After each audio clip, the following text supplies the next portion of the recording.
Olha só, formada em nutrição pela Faculdade de São José do Rio Preto, especialista em fisiologia do exercício aplicada à clínica pela Unifesp. Já tô me sentindo meio Meu mal Deus. aqui, cara. Vou terminar esse podcast fazendo prancha. Cara, prancha é um negócio desesperador, né? Você já fez prancha? Eu fiz uma vez pra nunca mais. Não, é loucura. Entrou com suspensão da carteira do CRN Que isso? essa semana. Semana passada. Desde o começo do ano, não atende mais no consultório.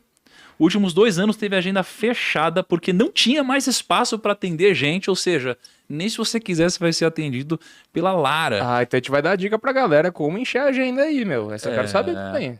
Lara, o que você faz, Lara? Explica pra galera. Então, hoje, bom, como você mesmo disse, logo que eu me formei, na verdade eu comecei já numa área que não era exatamente o que eu queria, como todo bom formado, eu precisava de dinheiro, então eu fui para a cozinha industrial, fiquei lá 1 ano. E de lá eu fiz essa cozinha industrial para conseguir pagar a minha pós-graduação, que eu tinha que vir para Santos, eu sou de São José do Rio Preto.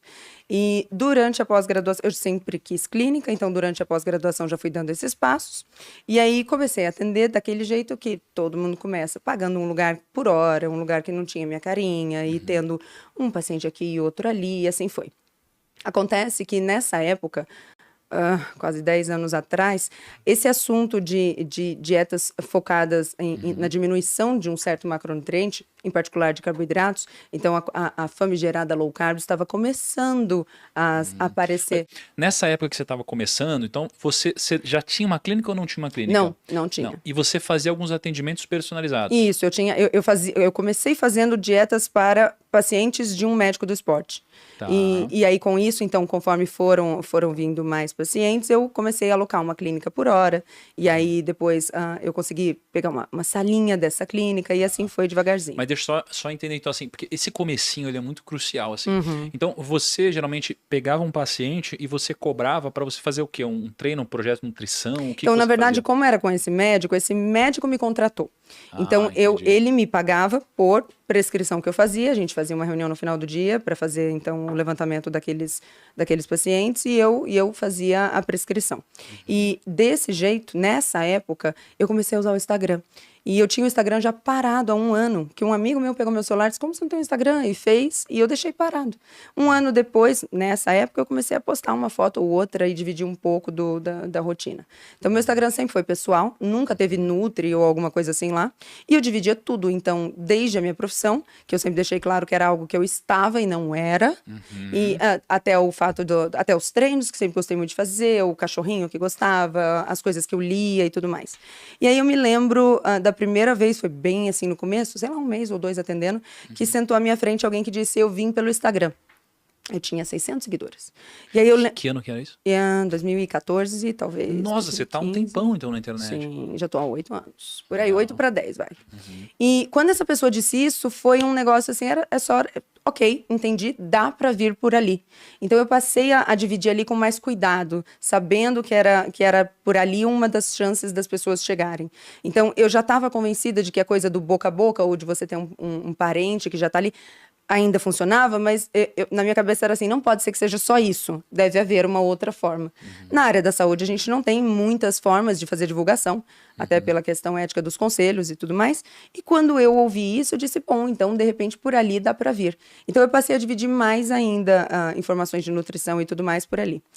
Eu fiz o fake it until you make it por muito tempo, e não que fosse um fake it, mas eu pensava assim, eu já vou agir aqui, como eu agiria caso isso aqui fosse realmente a grande fonte de onde meus pacientes vêm. Você diz assim, ó, o fake until you make it, né? É uma frase muito comum que o pessoal diz, que é de você atuar como se você já fosse. já estivesse Isso, lá, né? isso. E aí você disse que você fez isso no seu Instagram como se ele fosse uma fonte de captação já para Isso. você de clientes. A minha ideia era assim, todo mundo que está olhando é um potencial cliente, é um potencial paciente. Então, vou falar de uma forma que um potencial paciente possa dizer, tá aí, gostaria de sentar ali na mesa dela e ter a orientação dela. E nessa época, esse tipo de abordagem começou a ser bastante divulgada aqui. Eu descobri isso através de um livro X que caiu na minha mão.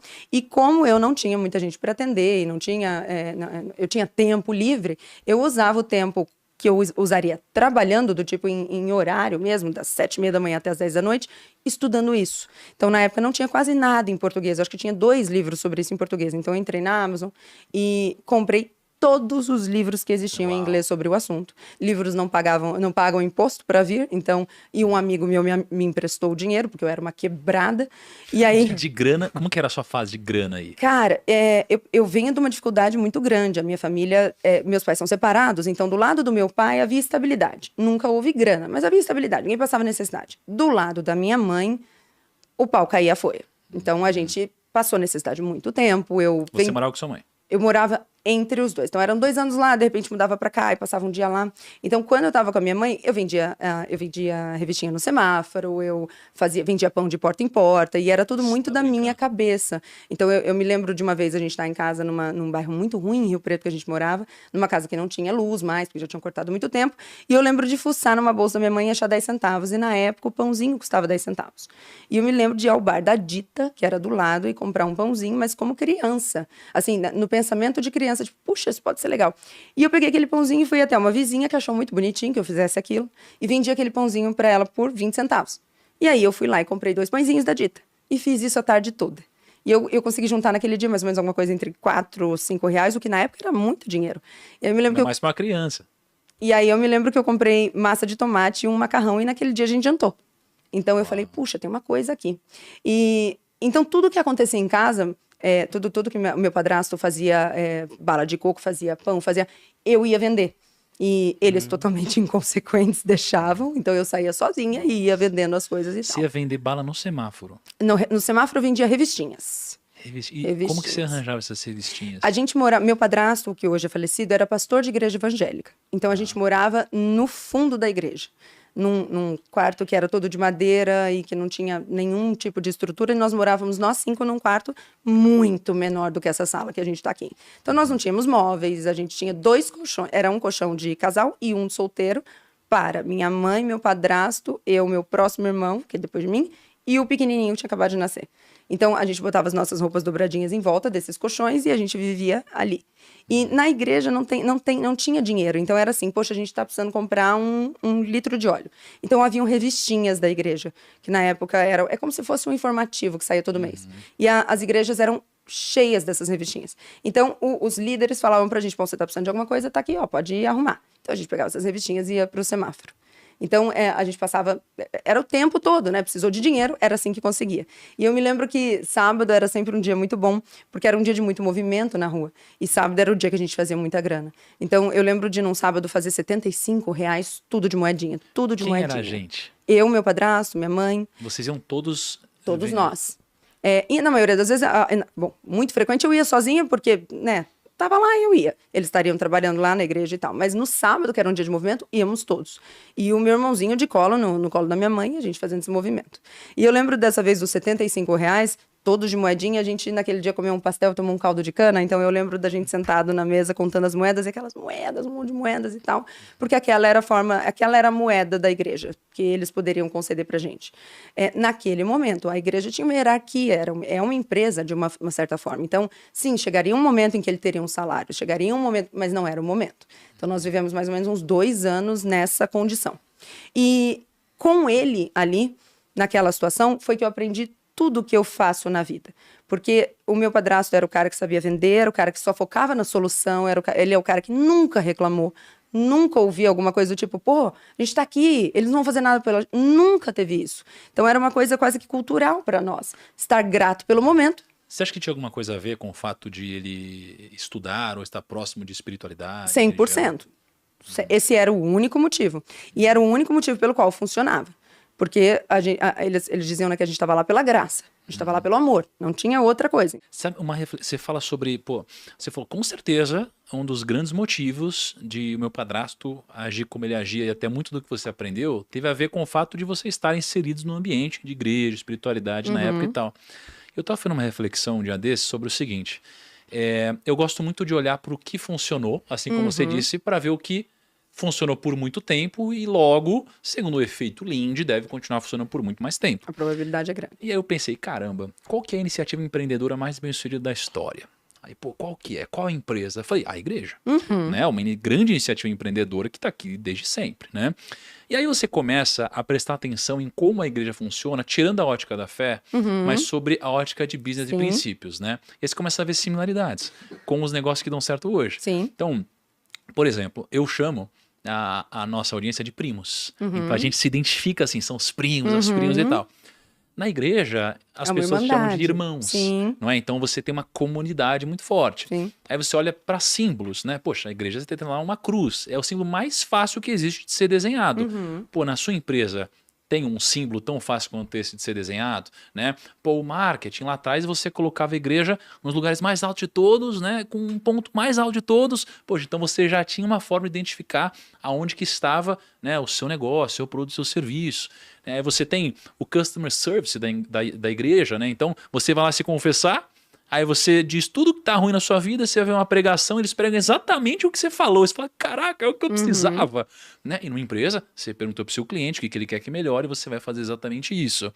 Né? Aí como que a gente sabe que está errado ou certo falar alguma coisa em relação ao cristianismo? Porque tem a Bíblia, tem o manual. Né? Então você fala, não, se tá ali, né, é o manual, né, do cristianismo, digamos assim. Na empresa, se alguém erra num processo, você fala, bom, já não tinha um processo? Tem que ter um manual. Então assim, para mim, é muito interessante olhar para a igreja, tem sob uma ótica de checklist. Sim. É um checklist de negócio. E para mim, uma das partes mais interessantes de olhar dessa forma é a grande questão, e isso, o ponto onde eu falo que pena que os cristãos não veem necessariamente isso todos, não veem necessariamente isso, porque muito do que a gente vê e condena na espiritualidade e nas pessoas que têm essa religiosidade maior é justamente o que Jesus não disse para fazer. Mas sabe o que eu acho? É que eu acho que a maioria dos cristãos nunca leram a Bíblia. Ah, eu tenho certeza absoluta. Não é? Então, o que acontece? Eu comecei a perceber isso, porque eu sou Sim. cristão, me converti recentemente e tal, e o que eu comecei a perceber? Que quase todos os cristãos que eu pergunto falam, cara, você lê a Bíblia? Putz, não, eu não leio. Você já leu? Nunca li.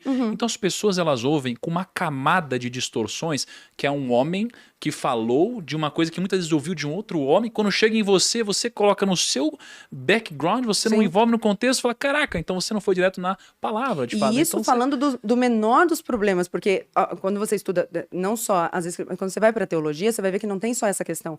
Tem a questão de que a Bíblia foi escrita em grego e hebraico e aramaico principalmente. tradução, né? Pois é. Então, assim, muitas dessas traduções acabam por prejudicar o sentido de algumas passagens e de algumas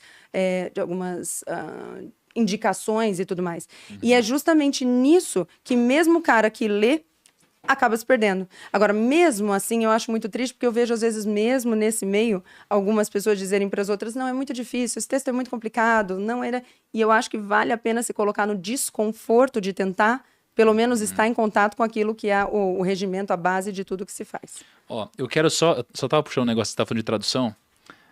Uma das postagens mais engajadas que eu já fiz na história foi uma que eu peguei um trecho de Eclesiastes, né, que Salomão fala, e eu trabalho com investimentos, né, então eu falo o tempo todo sobre investimentos, diversificação Salomão e tal, é o seu... né? Cara, animal, assim, Salomão, né, muitos princípios. Aí eu peguei a seguinte frase: empregue o seu dinheiro em bons negócios e com o tempo você terá o seu lucro. Aplique-o em vários lugares, em negócios diferentes, porque você não sabe que crise poderá acontecer no mundo. Quando eu li para isso, eu falei, meu Deus, ele escreveu... Lá, eles já... Né? Meu método de investimentos. Só que qual que foi o ponto? Eu peguei isso aqui para justificar, de fato, o meu jeito de investir. Onde eu basicamente pego meu capital, divido ele em 4 partes, né, em ações e negócios, real estate, caixa e ativos internacionais. Ou seja, eu diversifico, porque eu não sei o futuro, eu não sei o que vai acontecer amanhã. E tá escrito exatamente isso. Essa postagem bombou, só que muita gente também me criticou. Eu tenho certeza do porquê, pode dizer. Não é? Aí eu peguei e fui atrás. Aí eu fui pegar uma outra tradução. Olha só. Não esqueçam disso. Empregue o seu dinheiro em bons negócios e com o tempo você terá o seu lucro. Aplique em vários lugares, negócios diferentes, porque você não sabe que crise poderá acontecer no mundo. Aí você vai ver uma outra tradução. Olha só. Atire o seu pão sobre as águas e depois de muitos dias você tornará a encontrá-lo. Reparta o que você tem com 7, até mesmo com 8, pois você não sabe que desgraça poderá cair sobre a terra. Cara, olha como são coisas que existe um princípio parecido por trás, mas completamente diferentes as traduções. Então muita gente fala, você está distorcendo, etc e tal. Então realmente tem muitas traduções, tem muitos contextos. O que complica. E aí complica a interpretação.